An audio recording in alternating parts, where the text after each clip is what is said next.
Well, Chag Sameach, everyone. I'm really glad to see you.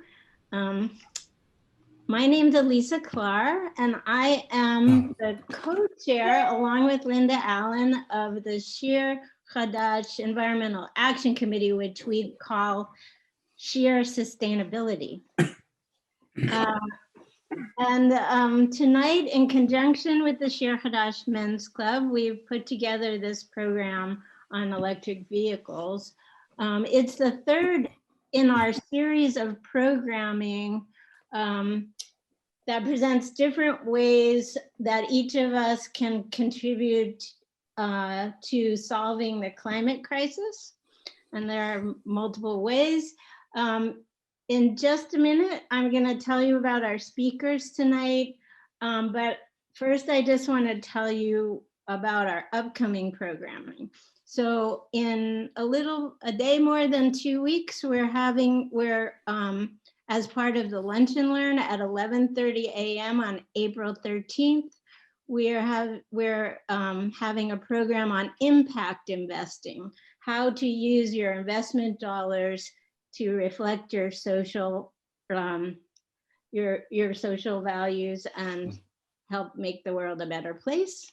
Then for Earth Day, or actually Earth Week, we're co-sponsoring with Temple Emmanuel a movie showing. The movie is 2040, an award-winning film imagining a hopeful green future for our planet and how to get there. So that program, you can view the film at your convenience. It'll be free for the weekend of April 24th and April 25th. And then you can join us at 7 o'clock on that Sunday evening for a discussion about the film. And then lastly, on May 23rd, in conjunction with the Shir Hadash Sisterhood, we're going to put forth a program called the Virtual Closet, learning how to make the most of online consignment websites like Poshmark, ThreadUp, Rent the Runway, to reuse and reduce our clothing consumption and thus reduce greenhouse gas emissions, for which the fashion industry is a big contributor. So any of these events, all are welcome. All the Jewish community and beyond, you can register for these Zoom events on the Shir Hadash calendar, and I'll put links in the chat later. So, and then the last kind of commercial, if you're interested in being part of our Shir Sustainability, you're certainly welcome. You can contact me or contact Linda, or just email environment@shirhadash.org. And we'd love to have you to join some of our committees or subcommittees. Now I'd like to introduce you to our speakers tonight. Sabrina Delk, you'll see she's waving to you there. She is part of Ecology Action here in Santa Cruz. That's where I live. And she's the lead on electric vehicle outreach initiatives. And then Mike Saint, Mike, where are you? There he is. And he is a former airline pilot and current EV evangelist, working with the Monterey Bay Electric Vehicle Alliance. Both Sabrina and Mike work tirelessly to advocate for EV adoption and to help people learn more about electric vehicles and how to join the growing numbers of people who are happily electric car owners. And that's why we're here today. So we're gonna have everyone be muted during their presentation. They're gonna talk to you for a little while. And then if you have questions, feel free to put them in the chat. And I'll try to, when we get to the Q&A time frame, I'll try to ask them for you. And if we have some more time, we can just open it up and you can raise your hand, hit the reaction key and raise your hand so that Mark or I could see you. and you can ask your questions. So with that, I'm going to turn the program over to Sabrina and Mike. Thank you. Thanks so much, Elisa, and thank you for having us tonight. It's a real pleasure to be here. We love every opportunity to be able to talk about electric vehicles, and just, you know, part of our work is to advocate for electric vehicles and share our knowledge and expertise with anybody else who's interested. So it's a real pleasure to be here. And Michael and I work closely together on webinars in the Monterey Bay region. So we have a little system here where I'm going to share my screen with you. And we're going to take turns presenting to you. And then we'll do a video to recap everything that we've presented to you. And it's just a short video, probably a couple minutes. And then we're just going to open it up for Q&A. And we've set, you know, a significant amount of time aside so we can answer all your questions, because it's been our experience that we always run out of time. So we really appreciate, Lisa, the hour and a half and Mark that you allotted for the presentation. And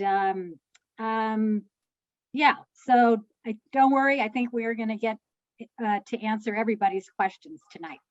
Okay, so with that said, let me go ahead and share my screen. Let me go get my presentation. Let's go like that. Okay, now let me go back to here. Okay.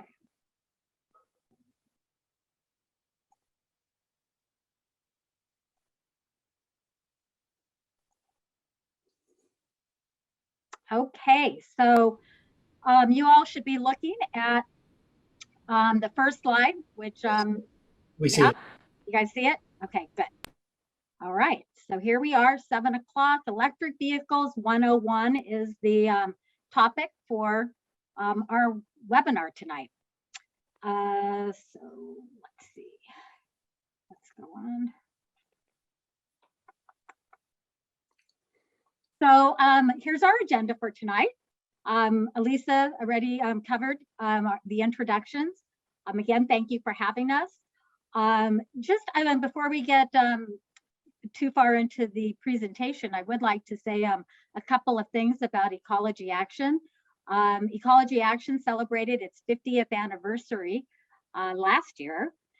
And, you know, they had a grassroots start with a recycling program, but have completely evolved over the last 50 years, where they offer programs in energy efficiency, water conservation, and sustainable transportation, which is why we're here. The branch of the sustainable, one of the branches of sustainable transportation is the Monterey Bay Electric Vehicle Alliance. We have a website that we manage. We have e-newsletters that we send out quarterly, and that we hope you'll sign up for. We'll give you the link after at the end of the presentation. So tonight we're going to cover the basics on just an overview of electric vehicles, the benefits, and what most people like to know about is battery range and charging basics, and most importantly, electric vehicle rebates and incentives that make electric vehicles pretty darn affordable these days. So, okay. Okay. Lisa already introduced us, so we'll move on. Okay, so I'm going to go ahead and kick off. So to get started, let's first review the differences in the types of electric cars. People talk, you know, all battery, plug-in hybrid, and there's acronyms for all of these. So let's just level set the playing field and start off with talking about what each of these mean. So on this chart, you'll see at the top an example of an all battery car. It's a Chevrolet Bolt very popular car. And this is an all battery car. No gas is required. It's completely powered by electricity. The second car is a Honda Clarity. And this is an example of a plug-in hybrid. So the plug-in hybrids, they work on electricity first. And then when the electricity runs out, they switch up and go to gas as the backup. And then the last is an example of a hybrid, which this example is a Toyota Prius. And this runs on gas and electricity as backup. So there's no charging involved. What I'd like to point out on this slide as well, and you'll see some dollar amounts by under each car example. And what that is typically rebate and incentive amounts, which we're going to review later in this presentation. But the values generally depend on the car's battery capacity. So as you'll see on the top, with the top car, the example of the Chevy Bolt, there is a grant program called the Clean Vehicle Assistance Grant, and you would get, if you qualified for it, $5,000 towards the purchase of a new or used all battery car. The second car is the plug-in hybrid, the Honda Clarity, and the Clean Vehicle Assistance Grant value on that is also $5,000. But then it drops for the hybrid. They still offer an incentive for the grant, but as you can see, it's $2,500 for the grant program and $0 for the California state rebate. And again, there's two numbers for each example here. 5,000 was for a grant program, 4,500 for the state rebate program. And then you can see how it drops. It's still 5,000, which is great for the grant program. And then 2,000, because it is a plug-in hybrid, you get the 2,000 for the state rebate. And then $0 for a rebate on a Toyota Prius. So just something to keep in mind, battery capacity and how it relates to rebates and incentives. So, okay, let's go on to the next slide. Okay, so some of the differences between an electric car and a gasoline are no tailpipe emissions. Greenhouse gas emissions are great. Our climate is greatly impacted by greenhouse gas emissions. And with the gas cars, they're just emitting, polluting the environment. Electric cars, all battery, less. And then, of course, less with the plug-in hybrid. And then the hybrid is better than, gas, but still the emissions will be are greater than an all battery. Types of electric vehicles and how to assess which model and is a good fit for you. We'll talk a little bit about that. A lot of it depends on how far you're driving. If you're driving 100 or more miles per day, you're probably going to want a car with a greater range. A Chevy Bolt is a good example of a car with a high range capacity of 300 plus miles. And then some people who have an issue with charging, might want a plug-in hybrid. So they are getting some of that gas as a backup, and they feel a little bit more comfortable because they don't have access to charging in their homes. So, another benefit is as I mentioned before, you're cutting your carbon footprint, and that's a good thing for the environment. Other considerations to make are leasing versus buying. A lot of people, and there are great deals on leasing. versus buying. And we'll talk a little bit more about that as well. And then is electric vehicle driving cheaper than driving a gas car? And it is. You're going to be paying less for electricity versus the average gas price. And as we probably all have been noticing lately, gas prices are creeping up. So not only are you paying less on gas, but you're also going to be paying less on routine maintenance. There's no oil changes with an electric car. You know, there's multiple things that can go wrong with a gas engine. Not so much with an electric car. So you're definitely saving on driving an electric vehicle versus a gasoline car.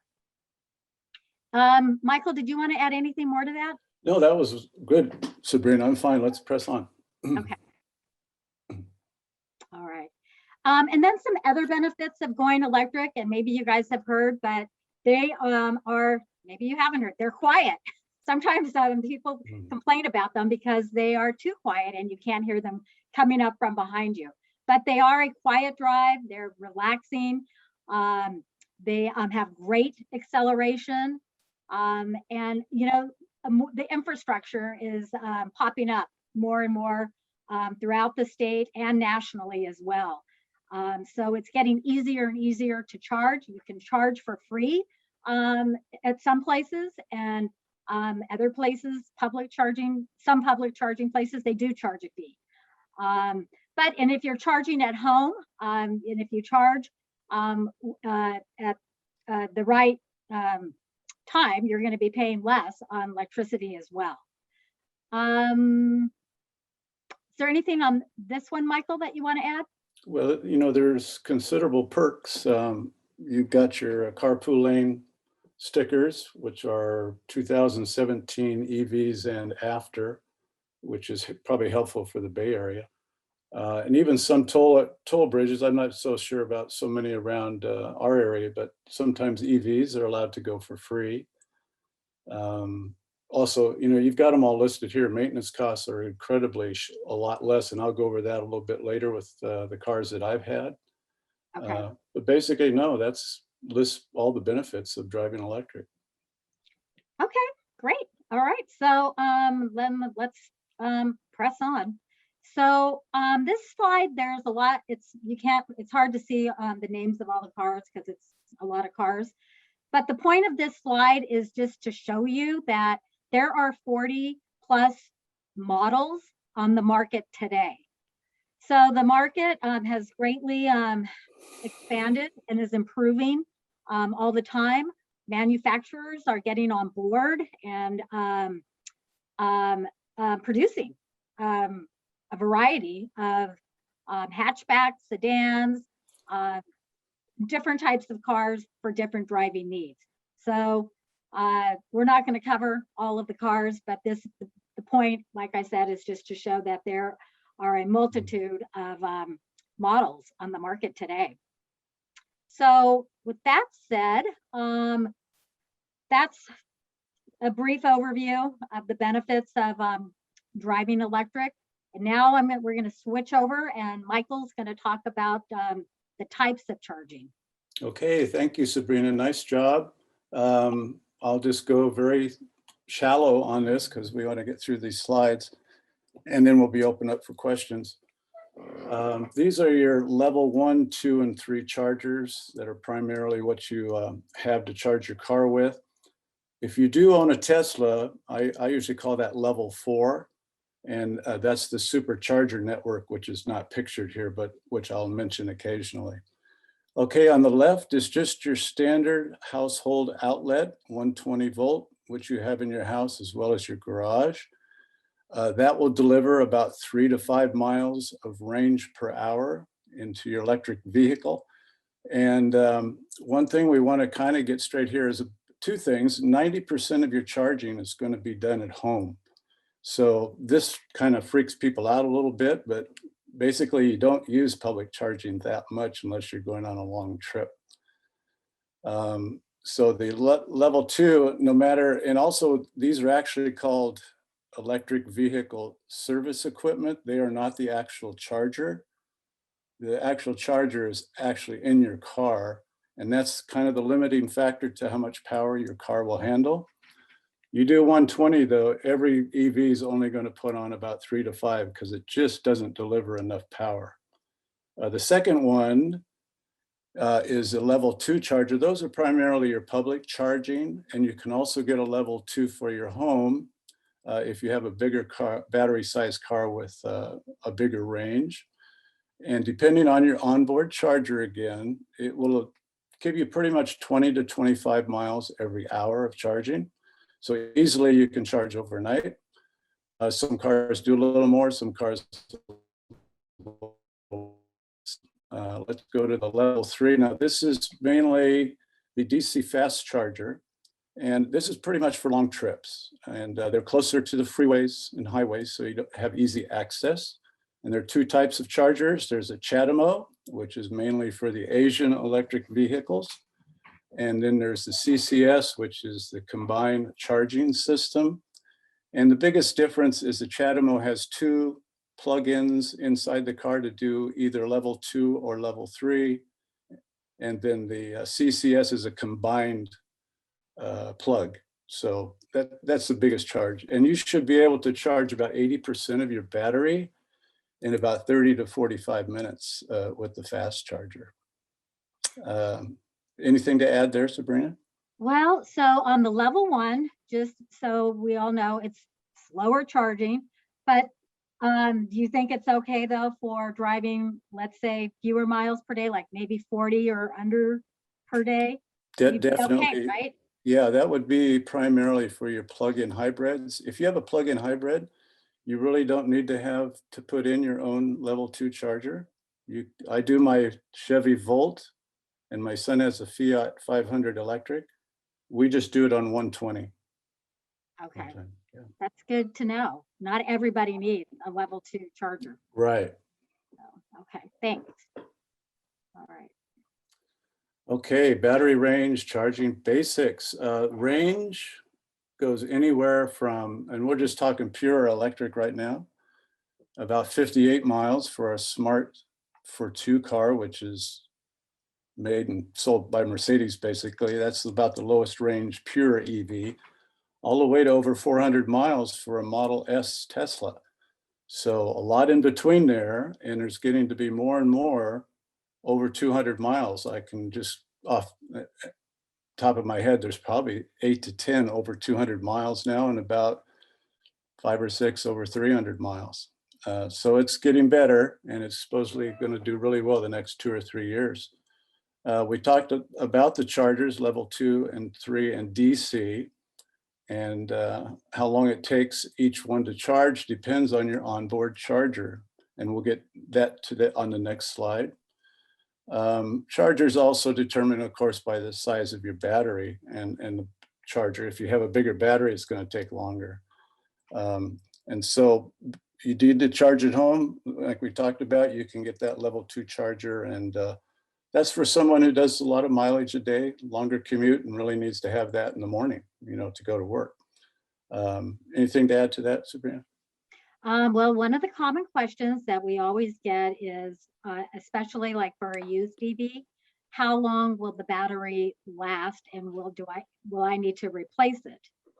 Great question. And there's 2 key things that really affect battery longevity, and that's how you cool or either warm those batteries to stay at a constant temperature, because batteries like a constant nice temperature like we have here in the Monterey Bay Area, or even over in San Francisco. It's primarily done with active cooling, which is actually a coolant that runs either around the battery or through the cells. And examples of that is Tesla and GM. All theirs are active cooling cars. And if you go to a degradation type of chart, you will see those cars come out on top pretty much most of the time. The passive cooling, and I'm not trying to badmouth Nissan Leafs, but they're having issues, especially the first generation. And there's even a company that started a business replacing Nissan Leaf batteries. So they haven't been doing too well. Their first liquid cooled one just came out a year ago or so. So maybe they've caught on by now. So that's the main thing on length. And they're thinking 10 to 12 years on batteries now. And so they think they're going to actually outlast the car because we've been driving them around a bit and they're not really degrading that much. Okay. All right, next slide. Okay, here's how long it takes to charge. This is based on an 80-mile battery. And as we talked about earlier, level 1 gives you about 5 miles an hour charging on your home outlets. And so 5 times 16, is 80 miles. That was pretty toughy. Level 2, depending on your onboard charger, about 3.5, 4 hours. My Chevrolet Volt has a range of 40 miles on the battery, and it's charging at about 10 to 12 miles per hour because of the restriction of the onboard charger. And that's about what it takes, is about 3.5, 4 hours. DC fast, we talked about, it's about 30 minutes. And one of the things I always talk about 80%, and they'd like you to keep your battery state of charge between 20 and 80% just for longevity of the battery. Depleting and charging full, depleting and charging full is not good for most batteries. So 80% is a key number there. And when you go to a charger, they like you to leave at 80% so you don't hold up the charger, because that last 20% takes so long to put in because it's searching. The ions are searching for, or electrons searching for a place to go. So that's why 80% is kind of a key figure there. Anything else, Sabrina? No, I think that we covered it. Okay. Okay, here's an important picture. This is a really, really good app to have, is PlugShare. You can get that on your iPhone. You can also look at it on your laptop at home and things like that. And what this app does, it actually shows you the network charging stations as well as some of the people who have signed up to charge cars from their home. And it's really nice to have both of those. So you look at these little balloons on the right here in the picture. The green is showing level 2 chargers, which is basically 20, 25 miles every hour of charge, depending on your car's charger. The blue are the personal homes where people have volunteered to put themselves on this app. So if you have an emergency or you would rather charge in a residential area, maybe you're visiting somebody there, you go to that, hit the balloon, it'll show you the person's address, their phone number, and you can just call them up and say, I need to get a charge, and they'll say, help yourself. So there are gold little markers too. This one doesn't have that shown, but those would be the DC fast chargers in gold or yellow, basically. And 2 other that I would get for apps would be the ChargePoint is a good app, as well as EVgo, because those 2 are the primary apps that we have in Northern California charging networks. Next slide, if you hit, Sabrina. Oh boy, here we go. Yeah. Okay. Okay, rebates and incentives. Don't fall asleep. This is why we have jobs. Trying to explain this. Exactly. Okay. And there's a lot.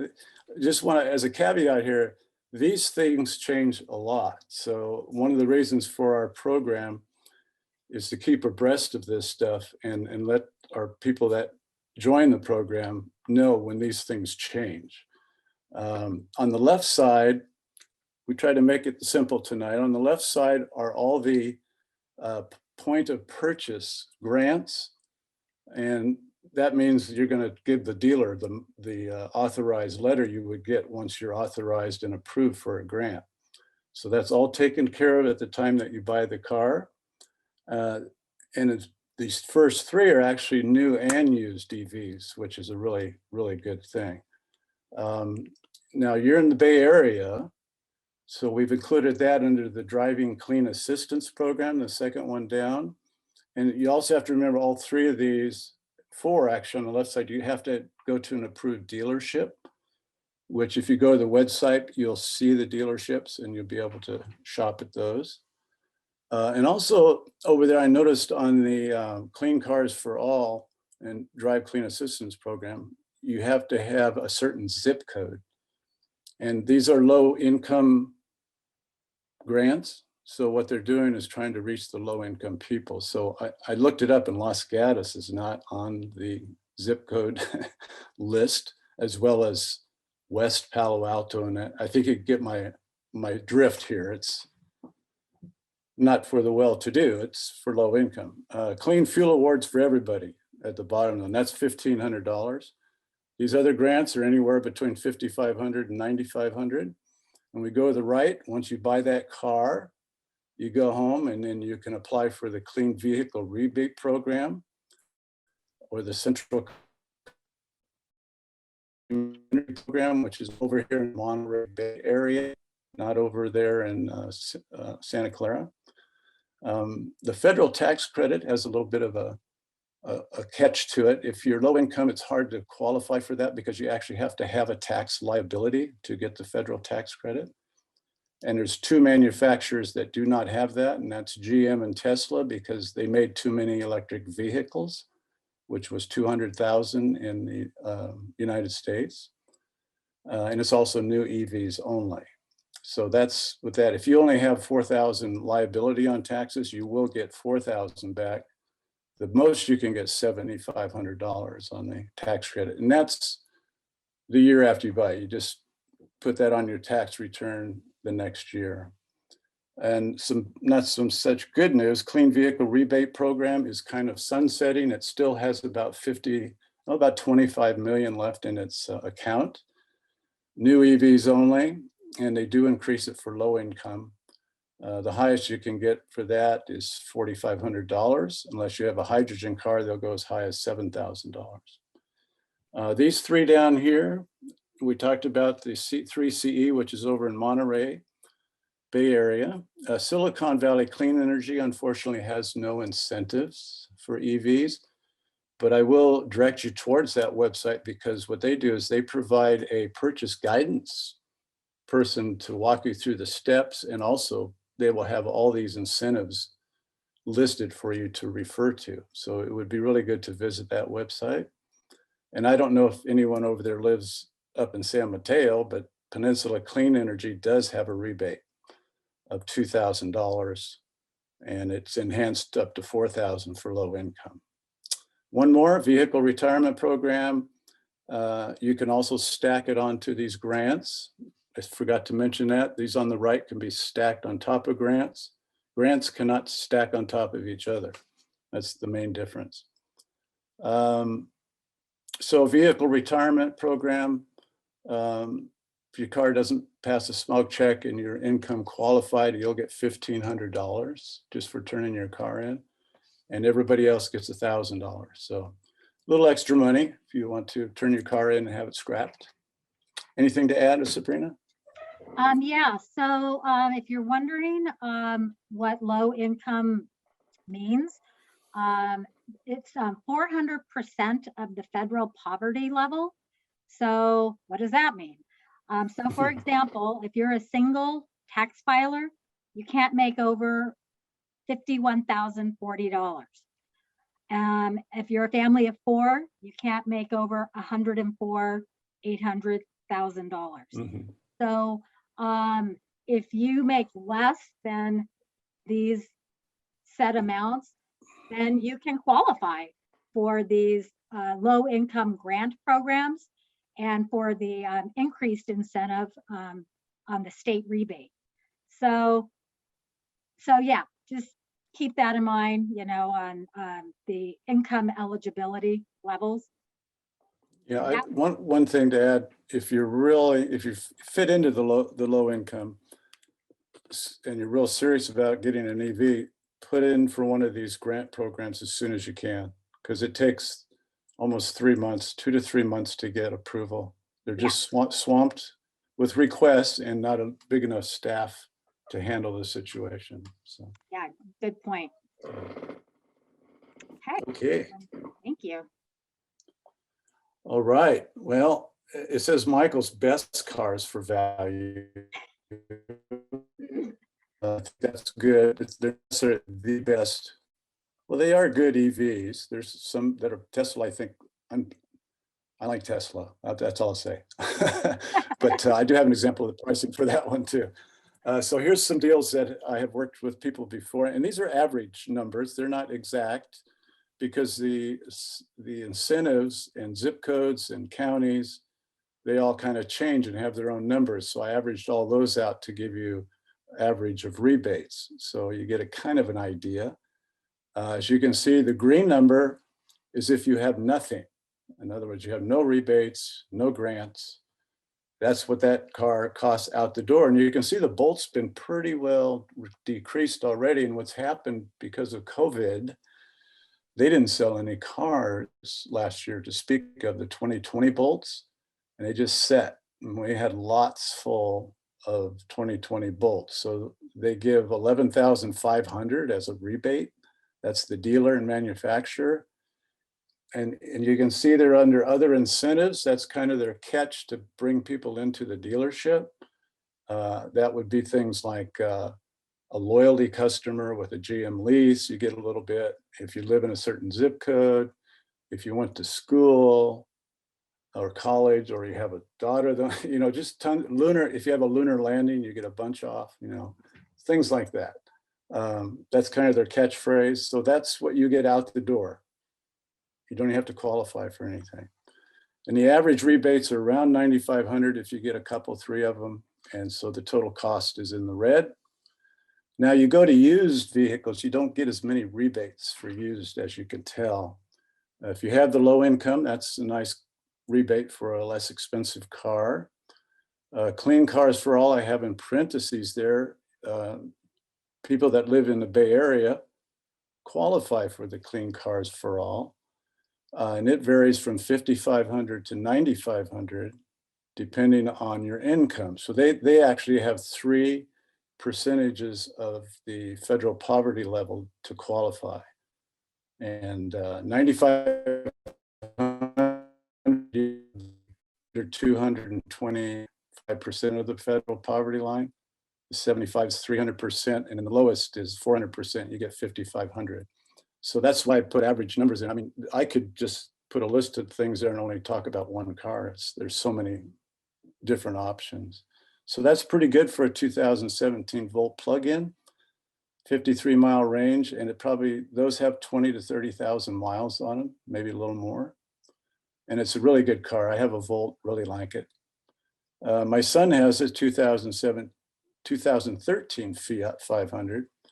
Out the door, his would have been a little less. This is for a 17 version, 9,900. And then if you apply those low income and the recycle car program, 3,418. And then if you live in Monterey Bay, you get another 1,000. And if you're in the Peninsula Clean Energy rebate, you get another 2,000. So you can almost get that car for free. So it's pretty inexpensive to get a car nowadays with the incentives. Yeah, it sure is. And I love on the next 2 slides on like really recent examples of what people are getting a car for. Can I advance? Oh, sure. Go for it.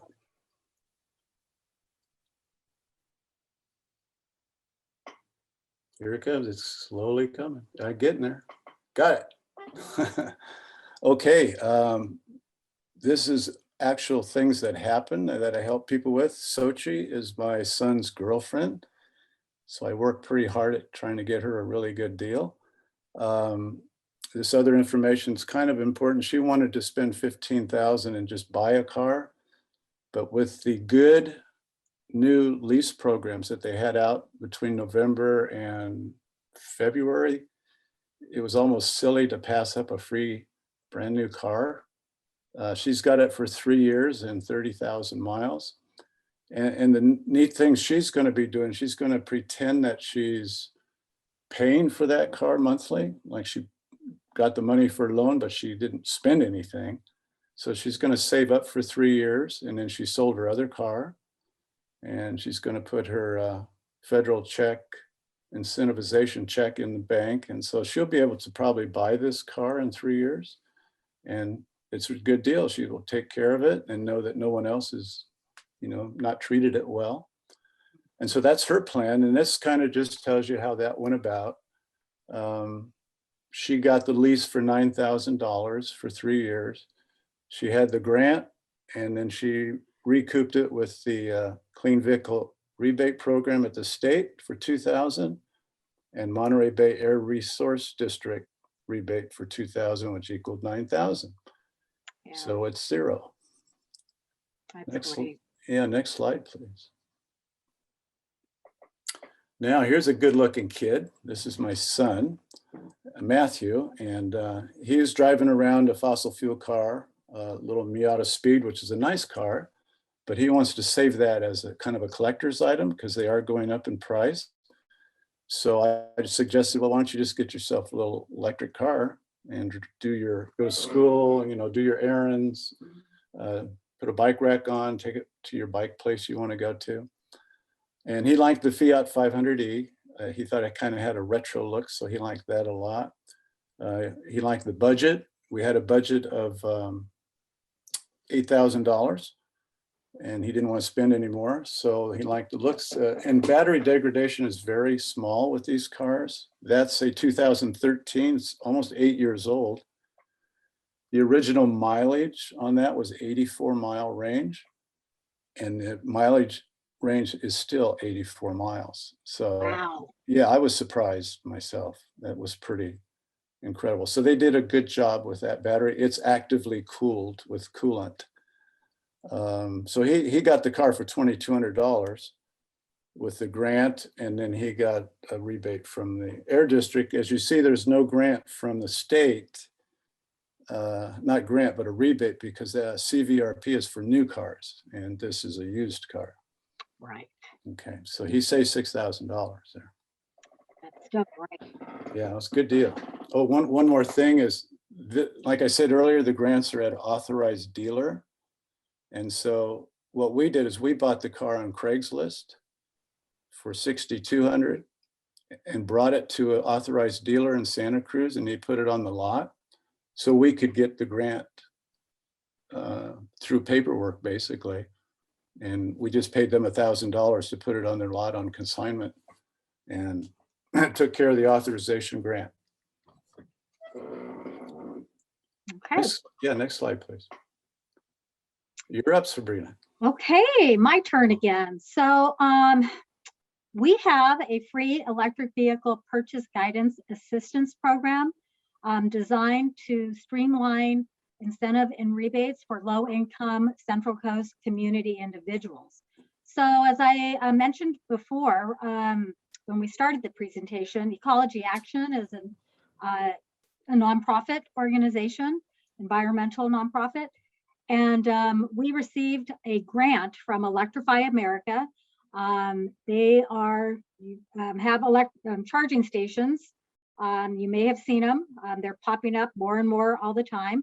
But our organization received a grant from Electrify America to do outreach to Central Coast low-income individuals.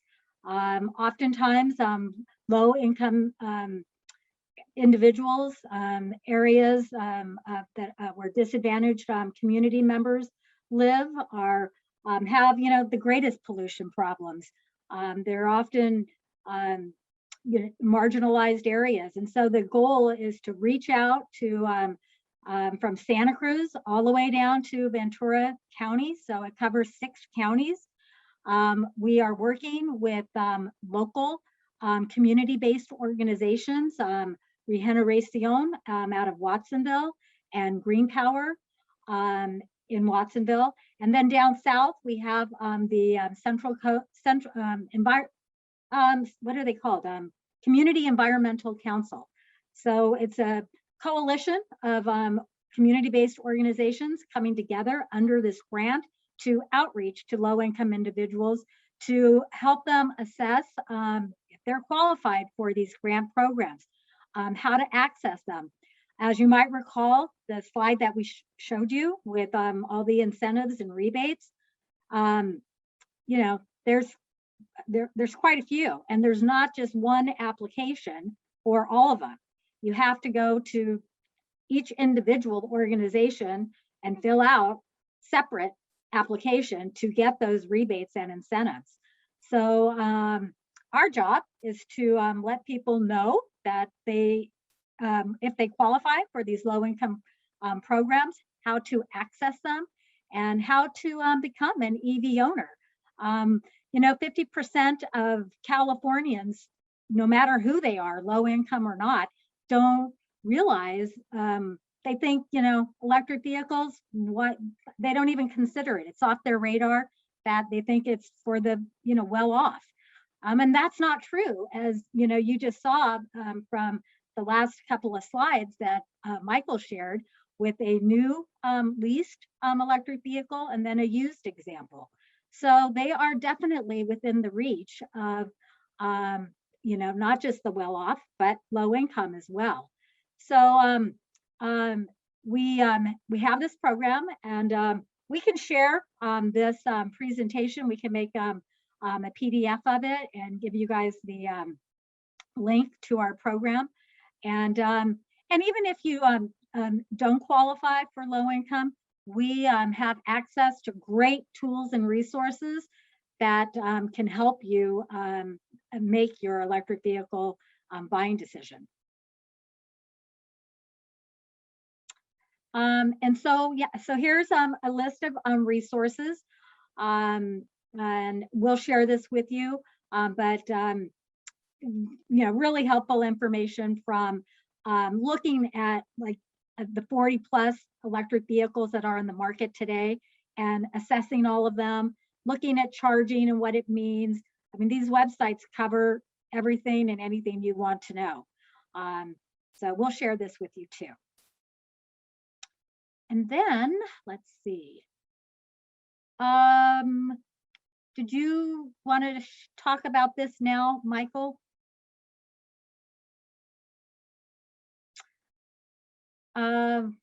Are you there, Michael? Yeah, Oh, I'm you're there. on I was coughing. Yeah, why don't we make sure the people that have attended get their questions in first. And then if we have time, we can come back to this. I Okay. think, so this is Lisa. I think that that maintenance is a big question. So that, Okay. so maybe You want to do that then? Yeah, I can do that if you want. You want me to do that, Sabrina? Sure. Yeah, that's basically all about maintenance right there. But the first one is, how and where does one buy an EV? Basically, buy it anywhere you do a regular car. It's really not much different than buying a fossil fuel car. As you notice, the big difference is incentives, and maybe how you get the car checked out. It's a little bit different than an engine. So especially used cars, I would take it to a mechanic, and that's going to be probably a dealer's mechanic, because they are the ones that are mostly the experts on these electric vehicles. But we do have a few people that have picked up the business. You have one over in San Jose called Sturken Auto Body. They are experts on Volts, especially Chevrolet Volts. And we have some over here in Santa Cruz at Mix Automotive, which does hybrid cars. So checking those out that way, it's not as much to check as a fossil fuel car. And they'll go through and check out recalls and things that have been called upon from the manufacturer to fix. Because to buy a car with a grant, the car has to be in really good condition, clean Carfax, no recalls, and has to be checked by a mechanic. So we want to make sure the cars we sell to people or get them to buy are in very, very good shape. We're not going to put junkers on the road, basically. So we talked about repairs, routine maintenance. Mechanics are all trained, especially at the dealerships. And so I'm going to bring up a slide that shows you the routine maintenance and also the frequency of maintenance on my son's Fiat 500e. And I can just mention a few of these areas.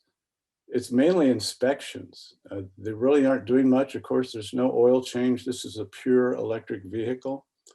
They're just checking suspension and boot seals, linings, brake function. And when you talk about brakes, you just never wear brakes out. I've had 3 electric vehicles that have had total of 300,000 miles of driving. I've not put a brake pad or done a brake job on any of those cars. So another big savings on electric vehicles. They're going to replace the cabin air filter. They're going to lube the sunroof if you have one. That's nice of them. And then the biggest thing is they flush and replace power electronics and battery active thermal loop systems. And that's only done every 100,000 and 150,000. So if something major doesn't break on these cars, you're not going to have much maintenance. I've had no maintenance on my Tesla, and it's almost 3 years old. I've only rotated the tires. So can't say any much better about it. It's they're a good vehicle to have if you want to save money. Okay. So next, we want to share a video that kind of recaps what we just talked about. So what I'm going to do right now is unshare or stop sharing and reshare. But Sabrina, after that, we'll get to ask more questions. Oh, yeah. Okay. Oh, yes. Yeah. So this is just a 2-minute video. Okay, so let's go here. And then let me go here. And then share sound. Let's go like that. Okay. Here we go. Let's go. Can you guys see it? Yes. There are clean and efficient cars available to you. They're called clean vehicles. The 3 most common clean vehicles to know about are electric vehicles, plug-in hybrids, hybrids. This is Sophia. She didn't think she could afford an EV. Then she found out about a California State Clean Vehicle program that offered financial assistance. I love that I get a parking spot at work. My electric car has no tailpipe emissions. And I gotta tell you, I feel pretty good about that because I know the emissions impact my patients with asthma. In California, it's about half the cost to charge an EV compared to filling a standard gas car. So for me, it was a no-brainer. It was absolutely the right choice for me because I drive pretty short distances. There is barely any maintenance required. I get to drive in the carpool lane with my HOV sticker, and it's free for me to charge my car at work. This weekend, she's thinking of taking the kids on a road trip up north. She knows the car battery can go easily about 200 plus miles, and she's planning ahead so she knows where the charging stations are along her route. Jorge's plug-in hybrid minivan is the best possible choice he could have made for his family. Our family has lots of expenses. I can charge at home or at work, so basically my daily commute is covered by electricity, which is much cheaper than gas. When I drop my kids at school, they're loud enough, so I love how quiet the engine is. Sometimes you can barely tell the car is on, it's so quiet. The seamless switch between gas and electric motors when I'm driving around is pretty cool too. When we go see grandma a couple of 100 miles away on the weekends, the car's long range means we can get there in one shot. Jorge loves that his plug-in has 2 motors, both a gas and an electric motor. Plug-in hybrids can have a total range of up to 500 plus miles because of the combination of both electric and gas range. With 3 kids, driving range is one less thing Jorge has to worry about. Claire just bought her first car, a hybrid sedan. Hybrids don't require charging, and since Claire doesn't have a place to charge anyway, a hybrid was the perfect fit for her. My car gets power from the electric motor when I'm just driving around town, and I love this because I didn't want a car that creates a ton of emissions just for running errands. When I have longer rides, the gas and electric motor work together. The electric motor charges when I drive and hit the brakes. I mean, it's just seriously cool. And because I don't need to plug in when I get to school, I can just grab a spot on the street. As a first-time car buyer and college student, Claire will save money driving a hybrid car. Her fuel and maintenance costs are cut in half compared to if she bought a new gas car. Clean vehicles are really common now. They come in all shapes and sizes, and they're getting more efficient and affordable every day. If you're thinking about getting a car, why not cut your emissions and save money by switching to a clean vehicle?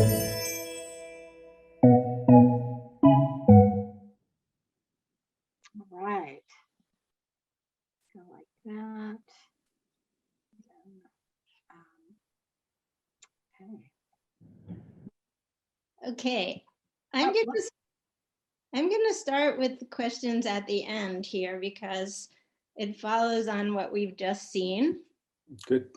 So Diane asked the question, what is the benefit of a plug-in hybrid versus just a regular hybrid? And why would you choose one over the other? Well, I'll go first. The Go ahead. hybrid is just, still emitting gas emissions. The plug-in hybrid is running on electricity and then gas as a backup.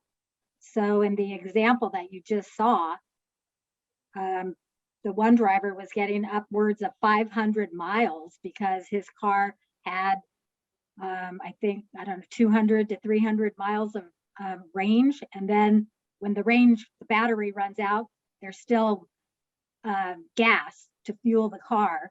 So that person in the example was getting 500 miles on their one drive. Right, so on a plug-in hybrid, if you're going a short distance, you never use the gas. Right. And correct. Whereas a regular hybrid, you would use some gas. Yeah, you actually on a regular hybrid, you'll use gas every day. I mean, Right. there's no way around it. If you have a power request from your hybrid, the engine's going to start. You know, it's just going to sit there. The only time that engine shuts off is if you're at a stoplight, maybe going downhill. It'll rest a little bit because you're not requiring power. And so that's the main difference. You just have a fossil fuel car that gets really good mileage, which is about 50 miles per gallon with the Prius. So you really haven't done a whole lot for the environment. You've done more. It's much better than having a 18 mile a gallon, gas guzzler. Right. The plug-in, which is a Volt, they call those hybrids too, but seriously, there's a button in my Volt that I can select the engine or select gas.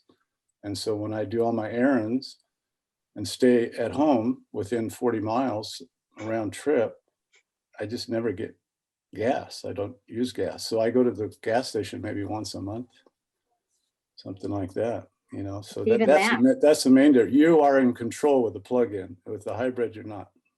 Okay. Steve asked, what's the cost of a 240 volt or a level 2 charger if you wanted to buy one to install in your garage? You want that, Sabrina? Answer that? Yeah, You sure. can answer it. Okay. They vary because there's types that are just your basic level 2 charger. They go from 40 amps, which is 240. And those are the ones that are going to give you about 25 miles of range per hour. And they'll run from about 500 all the way to 700 because some of them have Wi-Fi capability. So you can look on your iPhone if you like doing that kind of stuff and see that your car's charging and how much kilowatts it took and on and on. So that's kind of the range for the charger. And then the next is the install.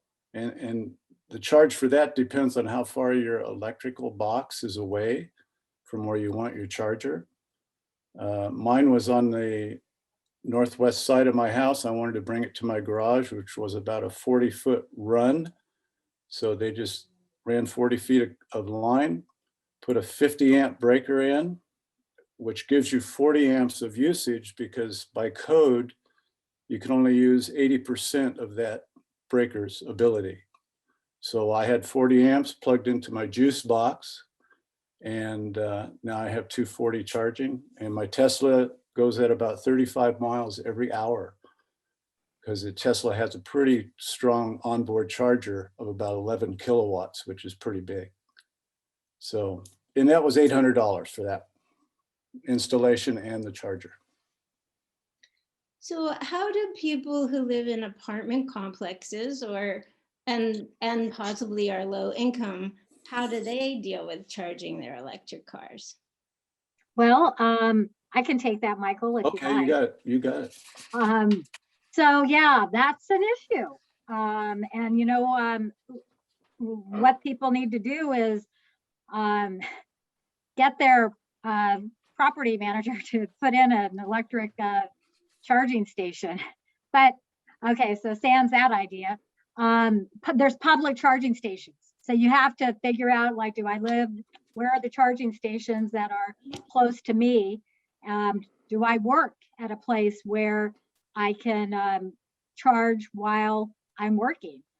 And then I think if you know that you're not finding a good solution there, maybe the plug-in hybrid is your best bet, because that's running on electricity, and then you can also run it on gas. So if you're having a hard time finding a place to charge, you've got your gas as backup. Yes. Won't be- I know that various apartment complexes are using installing electric chargers to entice people to rent their apartments. Good. yeah, That's awesome. that's great to hear. Yeah, and one additional thing, the state, your landlord, or whatever, cannot refuse a lawful request to have an electric charger from a tenant. And that's a California code, I think came out in 2019 or so. And so you just present that to them, and then they have to look and see, well, how can we put this in? But the actual tenant has to pay for that. And there might be some CC&Rs that say, it's got to look good, and you just can't put a junky old thing up there. But do some people just run an extension cord from their apartment? Well, I'll just quantify this with, I didn't tell you this. You're not supposed to use an extension cord by manufacturer dictate. I see. And I won't say any more, and I'll do that with a smile, because some people do. Jane has concerns during this period where we've had so many power outages. She has concerns about having only an electric car during power outage periods. Do you have ideas on how to manage that? You want me to take that, Sabrina? Yeah, go ahead. Yeah, well, you also have to realize that your gas stations don't work without electricity either. Even though you have maybe more, if you had some juice, you could drive with gas, you could go to some other county or something and get filled up. But yeah, they need power too. And basically these power outages, I know they happen sometimes as a surprise, but they give you notice, and they do recommend charge your EV up full. And the power outage may be for a day or 2, 3 days, something like that. So if you have a pretty adequate EV, you're going to work over the hill where there is no power outage, you just charge over there and come back for the night. It'd have to be pretty crazy to really have a problem with an EV. I didn't have any issue with any of these power outages, even the personal shutoffs and stuff by PG&E. So great question. Good question though, yeah. Alex said you didn't mention the PG&E rebate, about $800. And he also said with a Tesla, you don't actually need a charger, just a separate charger, just a 240 volt outlet. Is that your experience with your Tesla? Yeah, that's a very good question. The reason we have the 40 amp one is we use the car. My wife works at Stanford, so she has to drive over and back and stuff. So it allows us to charge a little quicker. Yeah, Tesla supplies a portable charger, as all EVs do, but the Tesla one is more powerful, and it's a 32 kilowatt charger. So you could just get what they call the 1450, 1440 charger receptacle and run that from the box, and you could plug in your Tesla portable charger that comes with the car. So you just said, Mike, that all EVs come with a portable charger. Yep.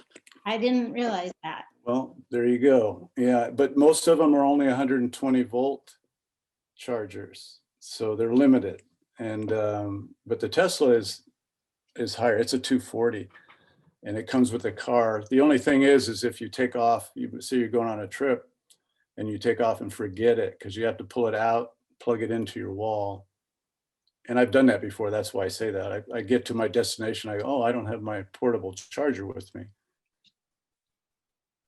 Okay. But you don't need to go to the public, or if you're at a friend's house, say, you know, you can't really charge at a friend's house. Yeah.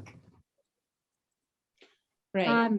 Regarding PG&E, that rebate expired at the end of last year and was replaced by the Clean Fuel Reward of $1,500 for an all battery car. So you get that up front at point of purchase. The PG&E you had to apply after you buy the car, but it doesn't exist anymore. And Sabrina, continuing on that, Jeffrey asks, is there an app where you can put in your county and your income and see all the potential incentives? That's yours, Sabrina. Yes, there is. There's actually two websites, and one you can just, it's called Electric for All. And if you go there, they have, I think it's a great website. You can type in your zip code and it'll show you just all from federal all the way down. And then there's another one, but you need a special access to access the website because it's not public yet. And I can share that with you guys as well. It's called Access Clean California. Yeah, I can put that in the chat. Login. But yeah, if you could, everybody can just right now, if they wanted to, go to Electric for All and check it out. Does the CVRP website also have a calculator? It does, doesn't it? CVRP is another one. Yeah, nice. But I think Electric for All just does a really good. Okay. Yeah. There was one more charging question, and that was also from Diane. Why do people volunteer their homes as charging stations? Do they have it set up so that people can charge without the homeowner being there? I think they're lonely people. No, I'm just kidding. Yeah, you can.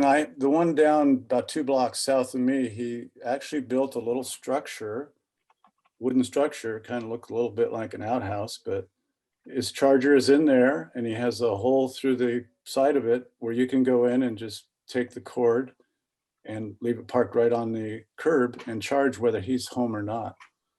So yeah, they do it that way. But if they're home and if their charger's inside their garage or behind a fence, that's why you call them. You would pull into their garage and they'd come out and give you the charger. But yeah, a lot of people, you can just do it without them being home.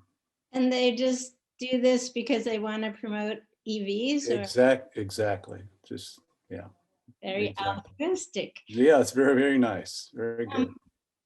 Now this is a little bit of on a different topic. Michal asks, what do you think of fuel cell alternatives? What is the cost and environmental impact of that alternative? Well, you want me to go on that, Sabrina? Sure. It's something that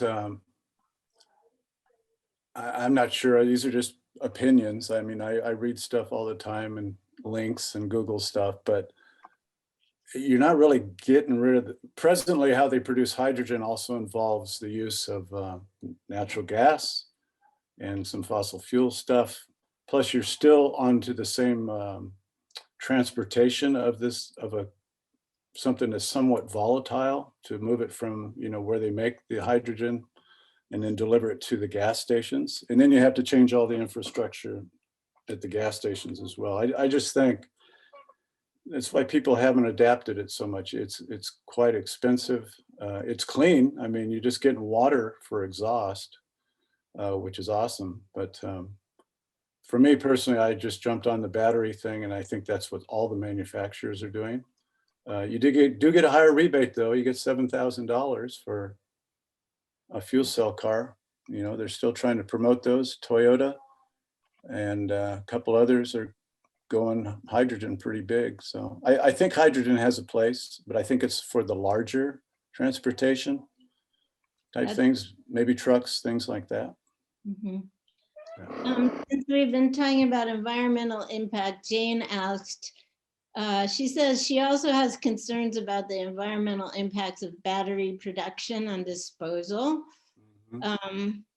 Do we know that the positive environmental impacts of electric cars compensate for the potential negative environmental impacts of the battery production and disposal?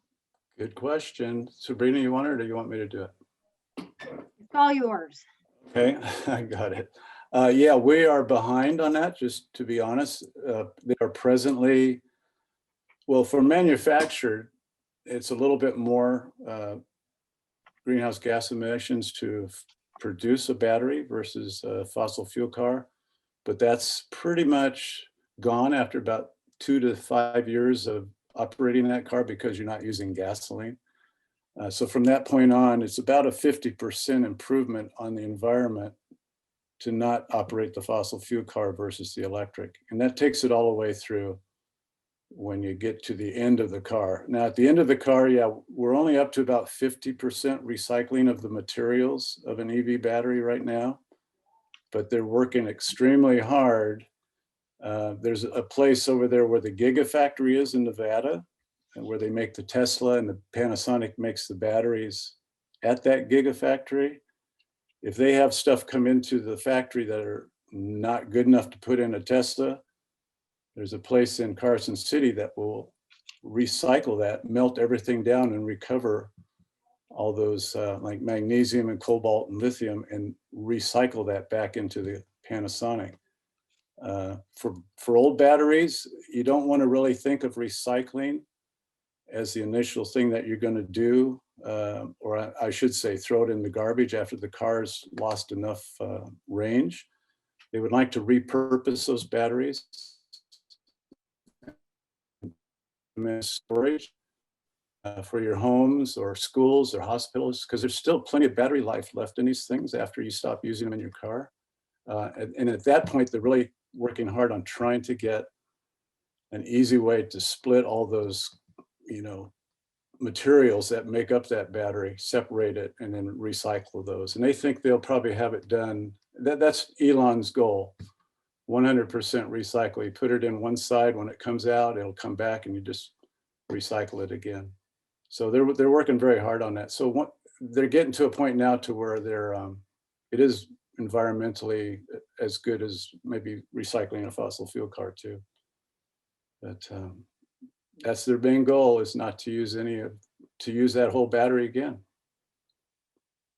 Okay, I hear there's an industry now of trying to upcycle those used car batteries into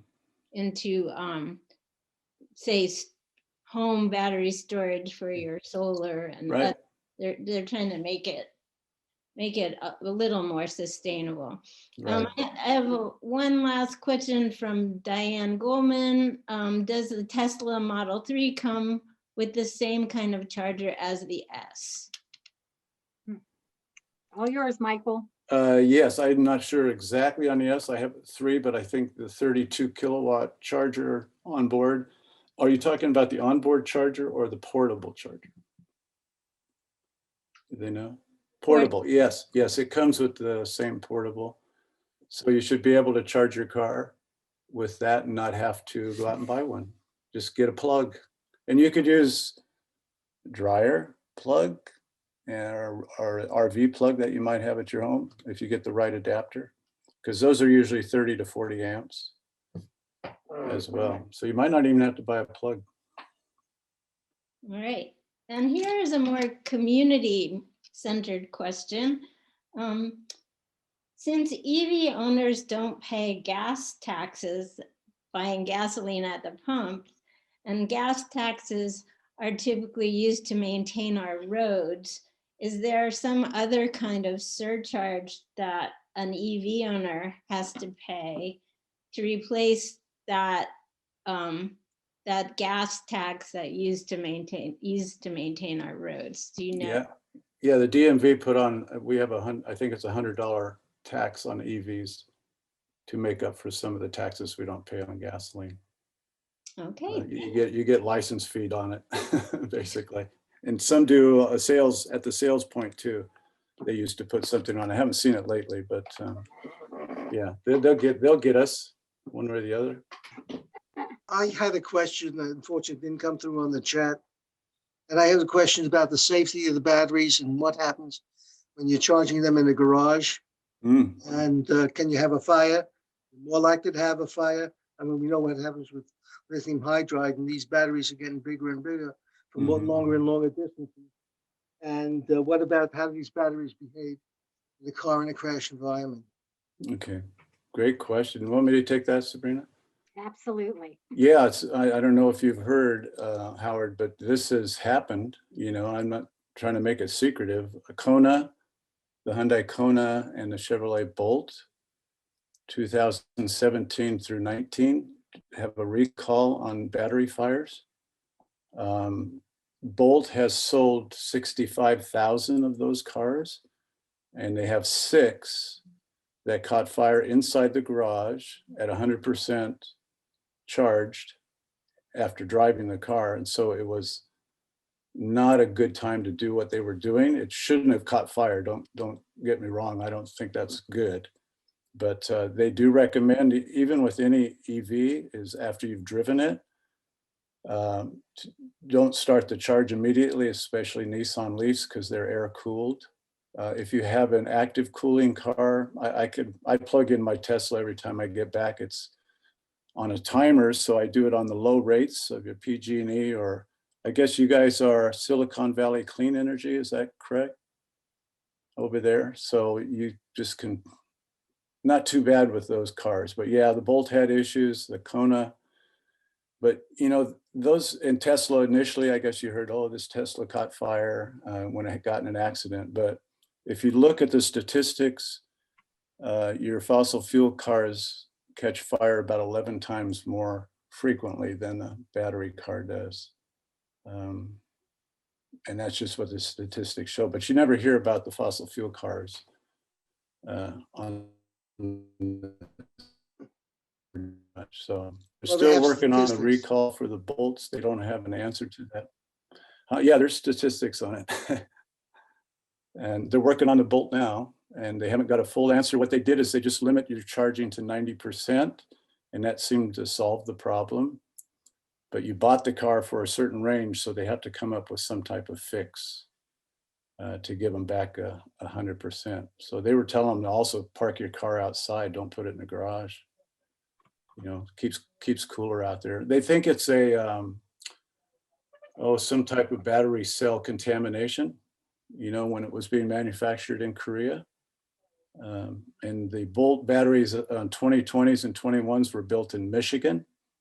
So you don't have that issue with those if you're considering a Bolt. No recall on that aspect of it. And the Kona is the same way. I think Kona is replacing all the bad batteries. And the newer cars are the same, that they're not bad because they're built somewhere else.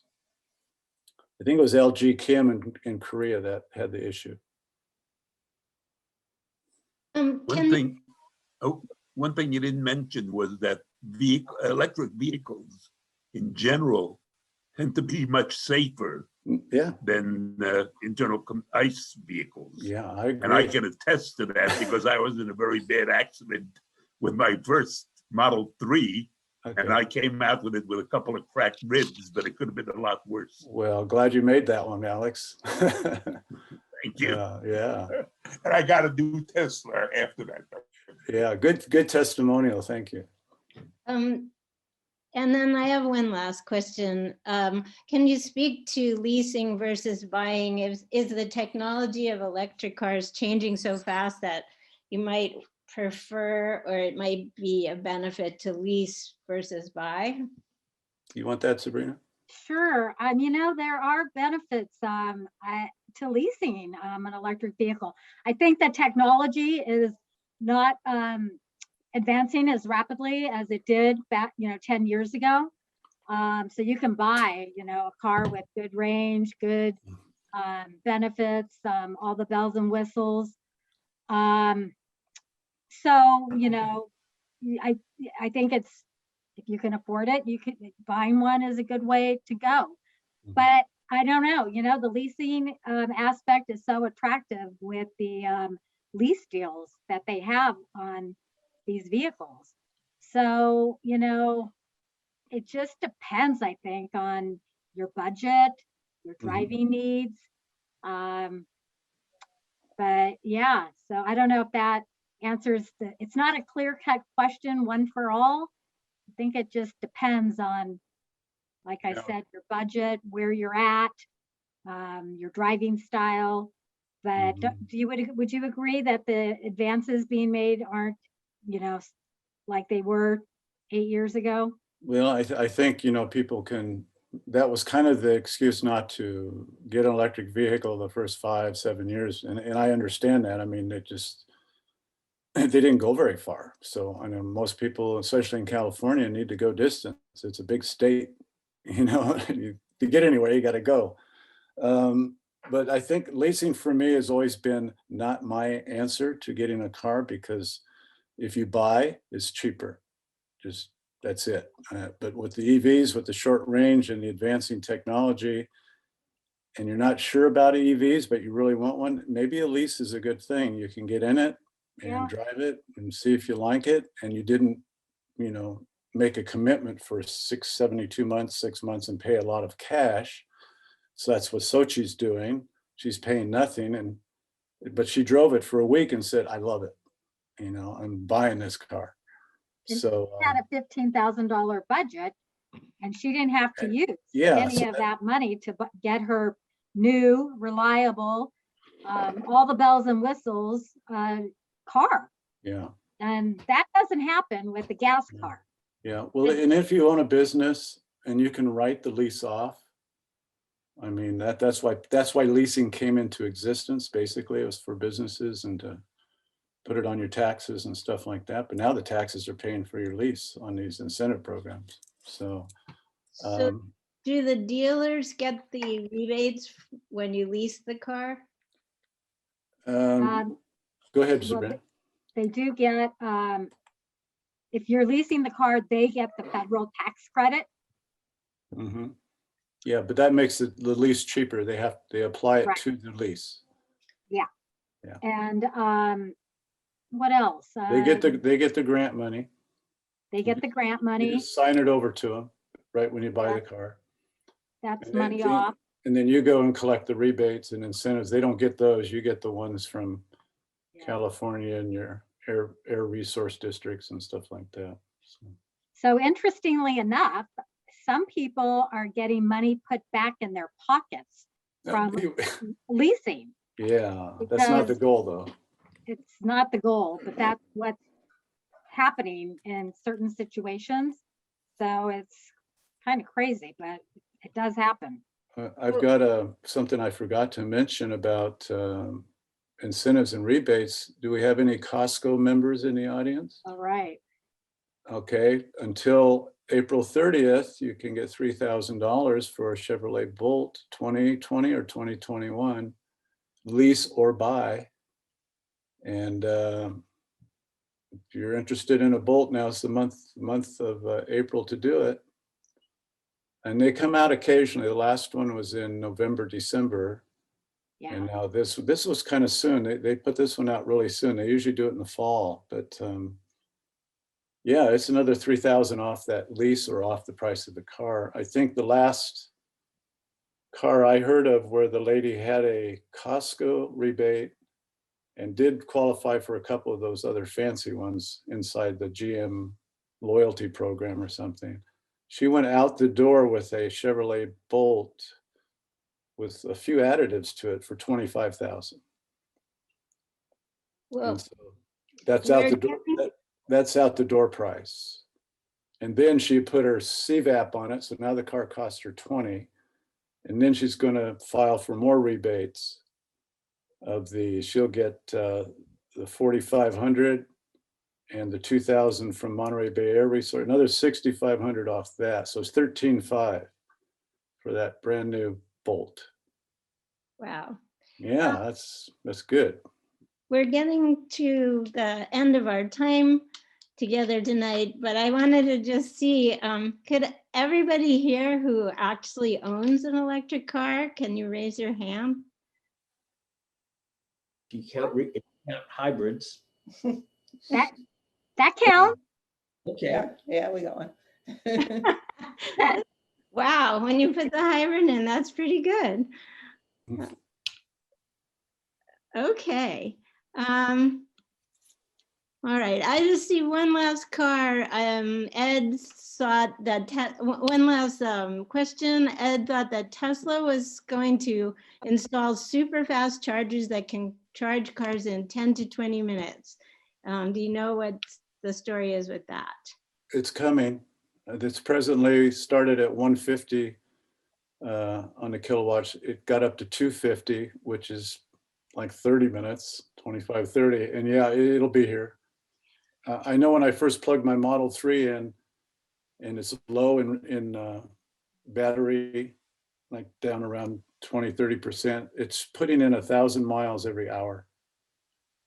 And it slowly slows as the battery fills up, but it's very capable. The cars are very capable of taking a lot of power, so it'll happen.